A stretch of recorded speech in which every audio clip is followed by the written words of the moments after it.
Salam sejahtera, nama saya Chia Pei Cheng dari S8. Salam sejahtera, nama saya Hugh Meng Lee dari unit S8. Selamat sejahtera, nama saya Ken Jin Wei dari unit S8. Selamat sejahtera, nama saya Ko Yan Ping. Selamat sejahtera, nama saya Liu Hui Ping dari S8. Hai, saya Lim Pei Yan dari S8. Salam sejahtera, saya Lau Zing daripada unit S8.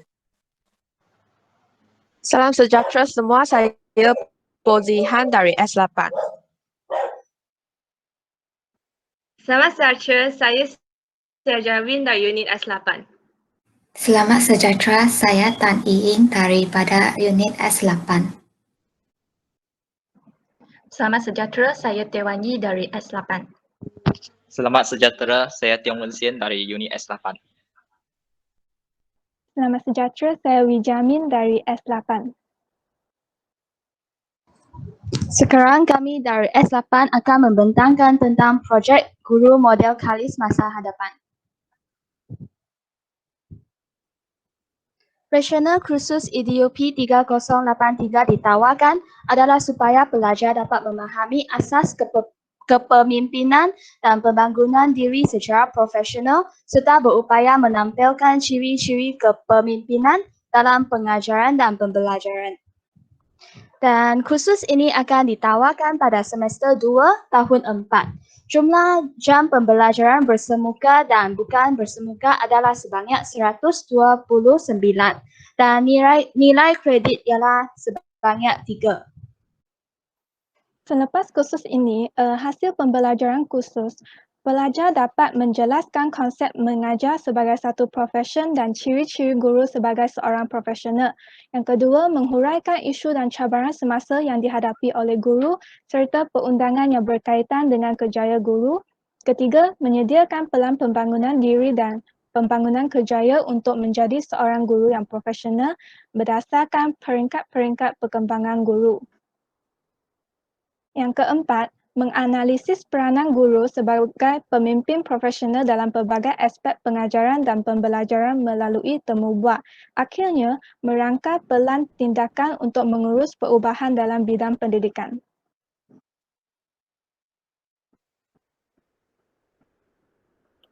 Jadi, apakah topik yang akan dipelajari oleh kami adalah Part 1, konsep mengajar sebagai profesion. Part 2, cabaran semasa dalam pendidikan. Part 3, perundangan berkaitan guru dan pendidikan. Part 4, kualiti guru. Part 5, peringkat perkembangan guru. Part seterusnya, pembangunan kemahiran profesional guru, kepimpinan guru, struktur organisasi pendidikan, dan yang terakhir adalah inovasi dan perubahan pendidikan. Biasanya kandungan kursus ini akan disampaikan kepada guru pelatih melalui beberapa kaedah iaitu kuliah dengan pensyarah berkenaan, tutorial individu ataupun perbincangan secara kumpulan.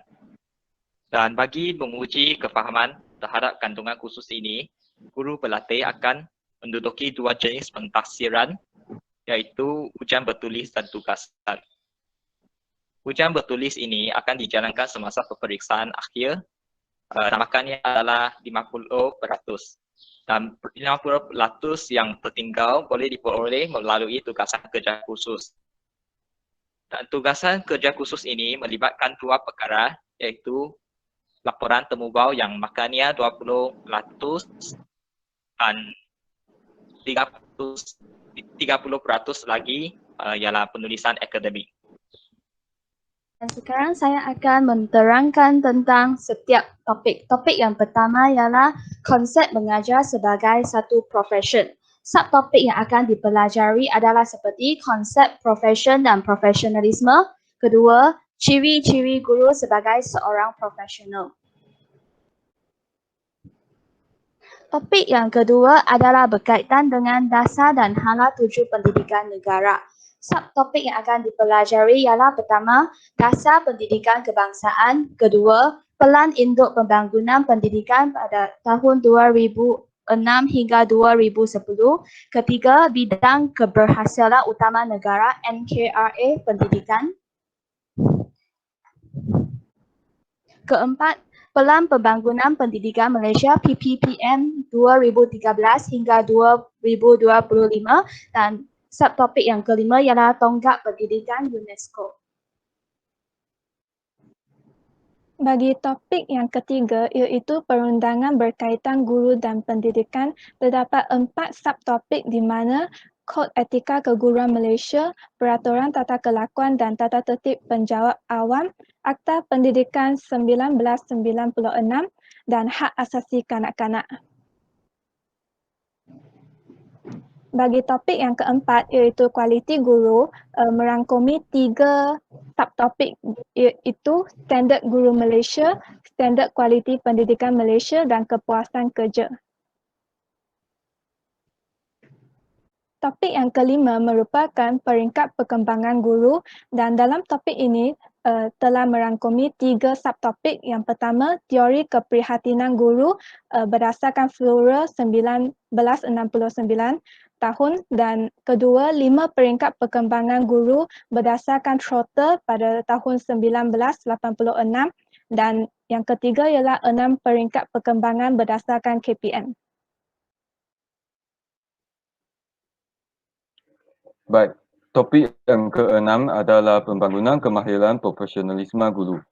Subtopiknya adalah seperti yang berikut: jenis model pembangunan profesionalisme, pembangunan profesionalisme berterusan KPM, meneroka peluang-peluang pembangunan dan kerjaya guru, dan juga pelan pembangunan profesionalisme peribadi. Dan yang ketujuh, topiknya adalah kepimpinan guru, di mana subtopiknya adalah asas kepimpinan, konsep guru sebagai pemimpin, peranan guru sebagai pemimpin, kemahiran guru sebagai pemimpin, dan juga cabaran kepimpinan di sekolah, di aliran perdana, inklusif, dan juga perkumpulan pendidikan khas. Ke-8 ialah struktur organisasi pendidikan di Malaysia.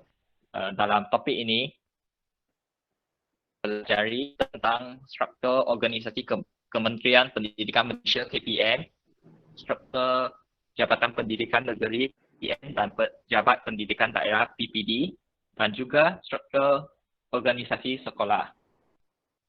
Untuk mempelajari tugas, tanggungjawab dan jangkaan guru.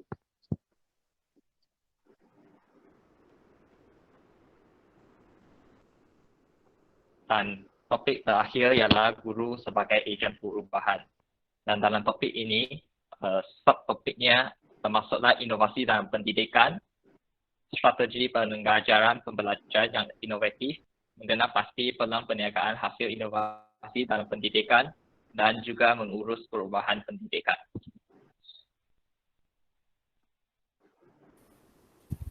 Apakah itu KPPB? KPPB juga dikenali sebagai Kapasiti Pedagogi Pembelajaran yang Bermakna. KPPB menghendaki dan memerlukan pelajar untuk mencipta sesuatu pengetahuan yang baru dan juga menyambungnya ke dunia sebenar dengan menggunakan penguasaan alat digital, iaitu IT. Dan KPPB mencerminkan pendekatan yang berbeza untuk mengajar, belajar dan juga mentaksir secara keseluruhan dan holistik sambil menghasilkan perkara yang relevan dengan dunia di sekeliling kita. Dan keinginan ini adalah untuk mengubah bentuk pendidikan bagi menyediakan pelajar yang lebih baik untuk dunia persekitaran mereka. Dan KPPB melibatkan perkongsian pembelajaran antara pelajar dengan pelajar dan juga antara pelajar dengan guru. Seterusnya iaitu jenis-jenis 6C.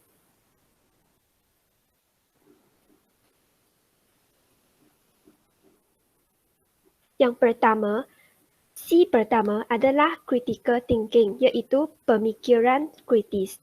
Pemikiran kritis ini adalah sebahagian daripada kemahiran berfikir yang dapat membantu manusia menyelesaikan sesuatu masalah dengan berkesan dan menyesuaikan diri dengan persekitaran.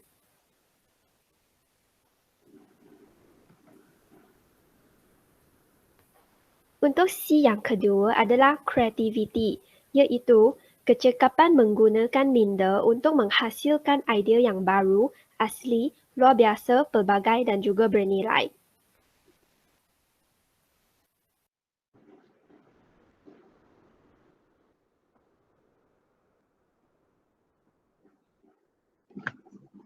Yang ketiga ialah komunikasi, iaitu communication, kemahiran yang penting dalam proses penyampaian maklumat, perkongsian pendapat dan interaksi antara dua pihak.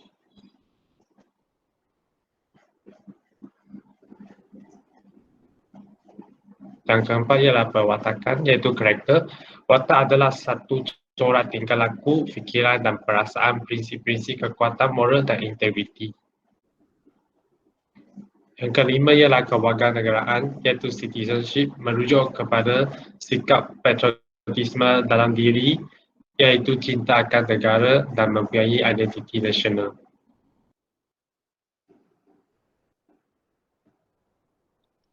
C yang terakhir adalah kolaboratif ataupun kolaboratif. Yang ini merupakan satu proses yang melibatkan kerjasama oleh beberapa individu dalam satu kumpulan ataupun pasukan untuk mencapai hasil yang diingini dan sekaligus untuk melahirkan kepercayaan antara ahli-ahli yang terlibat. Seterusnya kita akan lihat kepada model 3E dan juga kerangka Rigo. Kerangka ini merupakan sebuah kerangka untuk mengukur sejauh mana penggunaan alatan digital diintegrasikan dalam PTPC.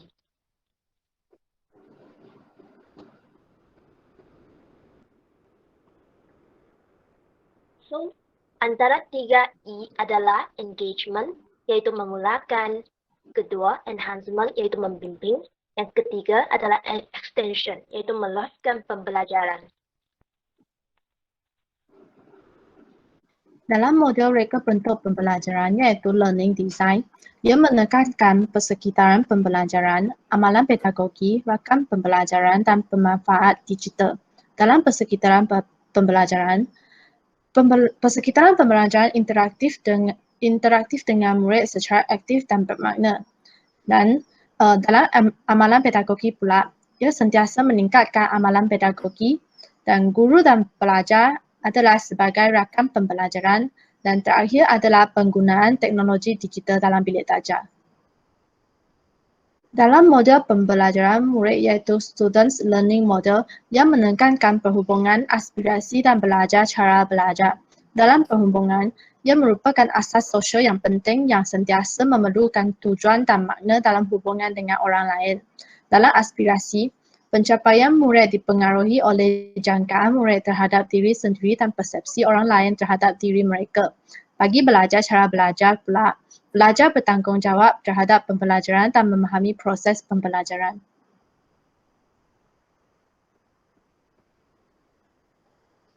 Seterusnya kami akan bincangkan dari segi aktiviti KPPB dan analisis sepanjang kelas EVP secara atas talian. Yang pertama adalah perbincangan melalui perisian WhatsApp. Contoh aktiviti yang telah dijalankan adalah edaran latihan dan perbincangan soalan kerja khusus. Dengan ini, pensyarah dapat memberi bimbingan berdasarkan sukatan pelajaran. Pada masa yang sama, melalui perisian ini dapat membantu pelajar untuk bertukar idea serta berkomunikasi dan selesaikan tugasan mingguan. Seterusnya adalah perisian Google Classroom. Ini merupakan template Google Classroom dan dalam Google Classroom ini, pensyarah akan memberikan nota kuliah latihan RMK, tugasan kerja khusus dalam Google Classroom ini. Dan kehadiran setiap kali kuliah akan diisi oleh kita dalam Google Classroom ini. Dan melalui Google Classroom ini, pensyarah boleh memantau kehadiran kita dan memberikan latihan yang kita perlu siapkan. Selain itu, kelas kami juga menggunakan aplikasi Google Meet untuk menjalankan aktiviti seperti kuliah, pembentangan tutorial dan juga perbincangan tentang kerja khusus.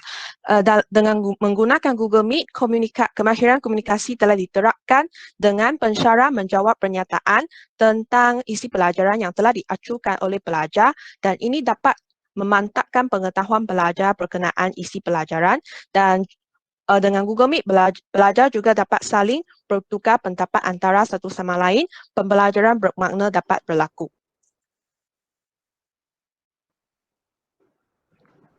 Seterusnya, kami juga menggunakan Padlet. Aktiviti yang dijalankan adalah perkongsian maklumat yang berkaitan dengan kursus dan juga nota kursus. Kemahiran 6C yang diaplikasikan adalah kolaborasi, iaitu berbincang dalam kumpulan untuk mencari maklumat yang berkaitan dengan kursus dan juga komunikasi, iaitu berkongsi maklumat dan juga nota melalui Padlet. Dengan ini, pensyarah dapat memantau perkembangan pembelajaran guru pelatih. Seterusnya, kami juga menggunakan Padlet untuk menjalankan latihan individu dan juga tutorial kumpulan. Kemahiran 6C yang diterapkan termasuklah pemikiran kritis, iaitu menjawab latihan secara individu ataupun tutorial kumpulan terlebih dahulu. Lepas tu, kolaborasi diterapkan dengan berbincang dalam kumpulan untuk menyelesaikan tutorial dan komunikasi diterapkan kami dengan berkongsi jawapan dan juga pendapat di Padlet. Dengan ini, pensyarah dapat menilai perkembangan pembelajaran kami dari semasa ke semasa. Seterusnya adalah kumpulan pembentangan. Sama ada kuliah atau tutorial, setiap kumpulan akan menjalankan pembentangan. Melalui pembentangan, kami akan menerapkan kompetisi 6C, iaitu kerja dalam kumpulan dapat memupukkan kolaboratif. Dalam perbincangan, kita akan wujudlah komunikasi dan semasa perbincangan, kami juga dapat memunculkan idea yang unik dan sehingga dapatlah kreativiti. Cetuskan idea untuk pemikiran kritis dan semasa kami bentang, kami akan menggunakan bahasa yang betul untuk memupuk sahsia dan kami juga akan menjadi seorang guru yang profesional sebagai kewarganegaraan. Melalui pembentangan ini, kami dapat meningkatkan pengetahuan seseorang melalui perkongsian pengetahuan. Kedua adalah keyakinan diri akan ditingkatkan dan gaya pencakapan juga dapat ditambahbaikkan. Sebagai rumusan, pada pendapat saya, kursus ini dapat memberi manfaat kepada seorang guru kerana pelbagai ilmu dan laluan kerjaya disampaikan untuk memberi peluang kepada guru menjadi seorang guru yang profesional dan pakar. Terima kasih kepada pensyarah yang dikasihi kerana telah memberi bimbingan dan pengetahuan kepada saya. Pada pendapat saya pula, saya berasa kursus ini adalah sangat penting kepada seseorang guru kerana sebagai seorang guru, mestilah memahami dan mengetahui tugas guru dan konsep guru sebagai profesionalisme. Dan saya berharap saya berupaya untuk mengaplikasikan kemahiran dan amalan profesionalisme pada masa yang akan datang. Saya telah dapat memahami profesi sebagai seorang guru melalui kursus ini. Kursus ini telah membantu saya membuat persediaan awal untuk menjadi seorang guru yang berprofesional yang berupaya menangani pelbagai isu dan cabaran pada masa yang akan datang nanti. Dengan itu, saya ingin mengucapkan ribuan terima kasih kepada pensyarah saya yang telah memberi bimbingan sepanjang kerja kursus ini. Kursus ini telah membantu saya lebih memahami perkembangan kerjaya sebagai seorang guru. Walaupun terdapat pelbagai cabaran dan isu dalam bidang ini, namun seorang guru yang profesional haruslah mempunyai ciri-ciri seperti mudah menyesuaikan diri dengan persekitaran, tabah menghadapi cabaran dan bertanggungjawab. Kursus ini telah memantapkan cita-cita saya untuk menjadi seorang guru yang berkualiti dan profesional. Pendapat saya, kursus ini telah memberikan banyak input yang bermakna untuk diaplikasikan dalam profesi keguruan seperti menguasai pengetahuan berkaitan pelan pembangunan kerjaya guru berdasarkan peringkat-peringkat sehingga menjadi seorang guru model kalis masa hadapan. Terima kasih juga diucapkan atas bimbingan Dr. Kantasami. Saya telah belajar untuk menjadi seorang guru yang profesional melalui kursus IDUP ini. Saya juga tahu bahawa tingkah laku yang melanggar peraturan akan dikenakan tindakan hukuman tata tertib. Dan terima kasih kepada pensyarah iaitu Dr. Kantasami kerana beliau telah membimbing kami sepanjang kursus ini. Kursus ini saya memang berpeluang untuk memahami dan menikmat ilmu mengenai bidang profesi keguruan. Saya amat beryakin bahawa penguasaan pengetahuan dalam bidang ini berupaya meningkatkan pembangunan profesionalisme diri saya sebagai seorang bakal guru. Dengan mengambil kesempatan ini, saya ingin mengucapkan ribuan terima kasih kepada Dr. Kantasami yang sentiasa berkomitmen dan juga membimbing kami sepanjang semester ini.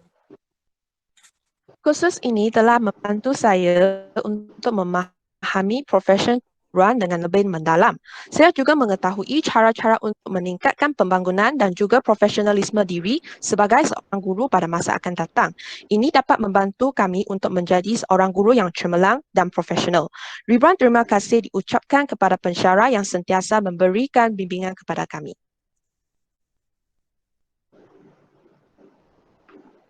Pada pendapat saya, kursus ini amat bermakna kerana dapat mempelajari ilmu pengetahuan serta memahami tanggungjawab dan peranan sebagai seorang guru novis. Dan saya ingin ucapkan terima kasih kepada pensyarah yang sudi memberi bimbingan sepanjang kursus ini dijalankan. Melalui kursus ini, saya dapat mengetahui peringkat-peringkat perkembangan seseorang guru untuk membantu saya merancang laluan masa hadapan saya nanti. Bimbingan pensyarah juga amat saya hargai. Melalui kursus ini, saya dapat mengenali profesi keguruan dengan lebih mendalam. Secara ringkasnya, kursus ini telah memberikan pendedahan kepada standard kualiti guru, peranan guru dalam bilik darjah, dan juga laluan kerjaya guru dengan teliti. Jadi segala ilmu pengetahuan yang dipelajari melalui kursus ini memang amat berguna dalam membantu saya menjadi seorang guru yang profesional pada masa hadapan. Kursus ini telah mengajar saya mengenai kepentingan menjadi seorang guru yang berintegriti. Bagi seseorang guru, tanggungjawabnya bukan sahaja mendidik anak murid, malah beliau juga perlu melaksanakan pelbagai tugas dengan penuh amanah dan sentiasa bersifat pengasih dalam proses menyelesaikan masalah yang dihadapi oleh murid.